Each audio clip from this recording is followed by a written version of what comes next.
dodging reporters, dressing the part, and getting baptized? The royal family values tradition, and anyone looking to marry a royal has to fall in line. Depending on the situation, attending dinner with your partner's family can be a casual affair. Still, if your significant other is a member of royalty, mealtime is undoubtedly going to require bringing your A-game. According to People, if you want to impress a prince or princess's family, you'll definitely want to follow royal etiquette. Royal expert Micah Meyer said that when it comes to eating, you'll want to be sure to cut up your food into small pieces so they can be consumed in 1 or 2 bites. You're also expected to lift up your morsel on a fork. Instead of stabbing your food, you'll want it to be balanced on top of the fork tines. Likewise, Maya said that soup is a particularly tough obstacle to master. She stated that the regal way to eat soup requires you to eat it by pushing the spoon away from you, bringing it up to your mouth slowly, and then quickly consuming the liquid. Similarly, Marie Claire noted that various royal dining rules must be followed. For example, in addition to formal wear, dinner guests must remember not to make clanking sounds with their silverware, always drink from the same place on their cup, and hold said cup properly by putting your thumb and index finger through the handle and using the other fingers for support. In a royal romance, there are plenty of rules to remember, but no matter what happens between you and your royal sweetie, Insider reports that you should never, ever talk about them to the press. According to UK etiquette coach and expert William Hanson, regardless of whether you want to gush or vent about your royal partner, you can't talk about your relationship to the public. Instead, talk about charity work or other projects. Likewise, ABC News reported that one key rule to a successful royal relationship is being loyal to your partner. Using Prince William and Kate Middleton's then on and off romance as an example, the outlet stated that even during breakups, the Princess of Wales never badmouthed her now husband publicly. Similarly, during her time living in London, when Prince William's then girlfriend was targeted by the media, Middleton reacted like a true queen by smiling at paparazzi and being friendly but discreet. Entertainment reporter Kiki King stated, "The British public really like her. Kate Middleton seems to have won people over." So,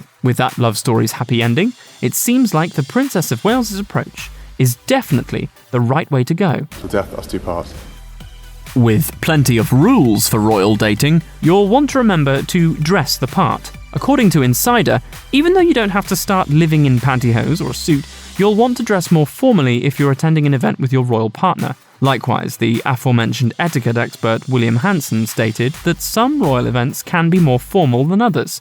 So, you'll want to be aware of how dressy you'll need to be, depending on the occasion. On the other hand, Hanson said that daytime events are typically less of a formal affair, which means you'll want to dress more business, in cocktail dresses or skirt and suit ensembles rather than a ball gown. When it comes to the royal dress code, there's a different set of rules for men and women, but both have plenty of fashion etiquette to follow. For example, every royal family member must have multiple wardrobe changes for Christmas Day. They cannot wear diamonds before 6 p.m, and they must always bring a black outfit when travelling. These rules are also why royals like Kate Middleton are always seen carrying a clutch, and why royal ladies never take off their coats in public. When it comes to men, they are expected to keep things more casual for less formal matters and wear suits for fancier affairs.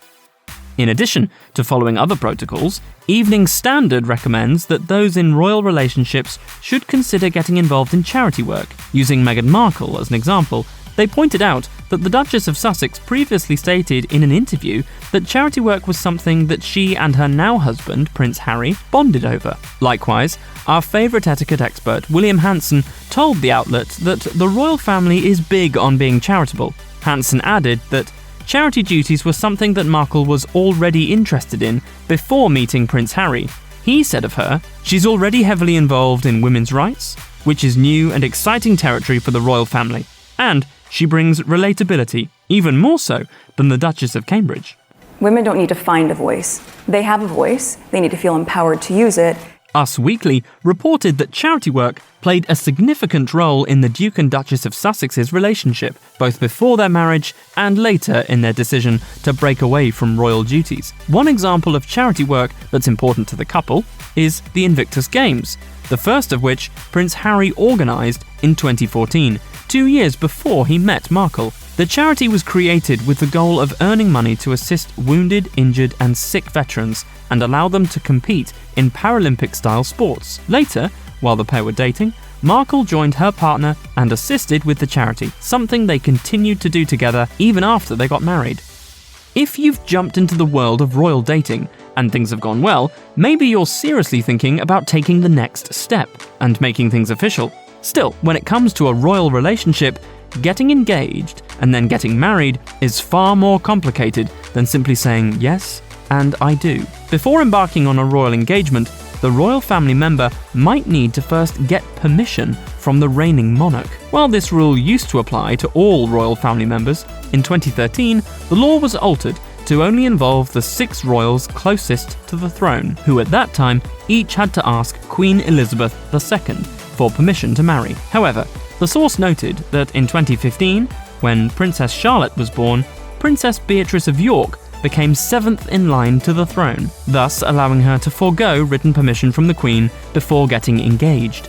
On the other hand, royals like Prince William needed to get the okay from Queen Elizabeth II before proposing to Kate Middleton in 2010, which she gave. She even signed a lengthy declaration of consent for the marriage on February 9th, 2011, 2 months before the couple was wed. Likewise, when Prince Harry wanted to pop the question to Meghan Markle, he first got his grandma's permission. Prince Harry and Meghan said at the time that his family, including the Queen, was supportive of their relationship. She's an incredible woman. While it wasn't likely that Queen Elizabeth II would say no, it's noted that if the Queen had not granted her approval, Prince Harry's relationship plans would have immediately been halted. Since Queen Elizabeth passed away in 2022, royals would now likely have to seek permission to marry from King Charles.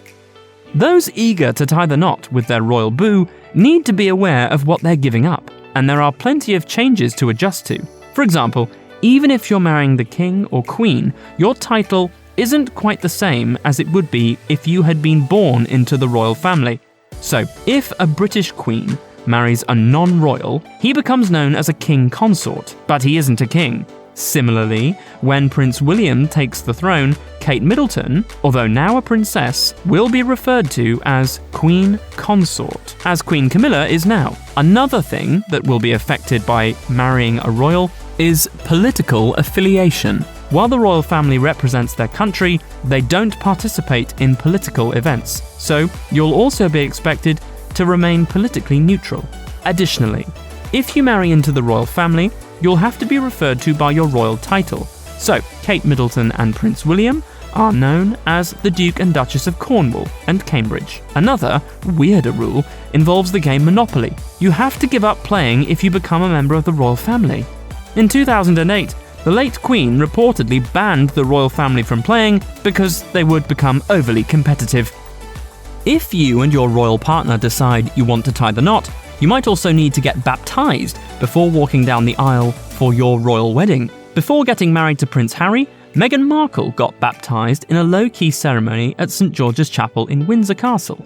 The intimate affair took approximately 45 minutes, was conducted by the Archbishop of Canterbury, and was attended by then Prince Charles and the Duchess of Cornwall. The Duchess of Sussex's baptism officially welcomed her into the Anglican faith. Still, Refinery 29 states that Markle, who was raised Protestant and attended a Catholic high school, didn't actually need to convert, but likely did so as a gesture of goodwill towards Prince Harry and his family. Notably, the write-up stated that the Queen's presence in regards to the Church of England was prominent, and she even held the official title of Supreme Governor of the Church of England. This ranking also gave the Queen the power to appoint members of authority to Anglican cathedrals. Likewise, this means that Markle's conversion didn't just show a strong sense of loyalty to the royal family, but also respect for the Queen and what was then her role in the church. I'm Meghan, take you Harry. While dating a member of royalty, you might get lucky enough to meet your partner's royal family members. Still, even though meeting royalty can be super exciting, you'll want to refrain from snapping a picture with them, and don't even think about taking a selfie with the king. According to My London, royals aren't supposed to take pictures, and senior members of the royal family don't even post selfies of themselves on social media. While it might seem like this decision is due to security issues, the outlet states that it's actually much more straightforward. The Queen didn't like selfies, and, if asked, she would gently decline to take one. Likewise, the Daily Mail reported that royals were initially more reluctant to get their photo taken during the early days of camera phones.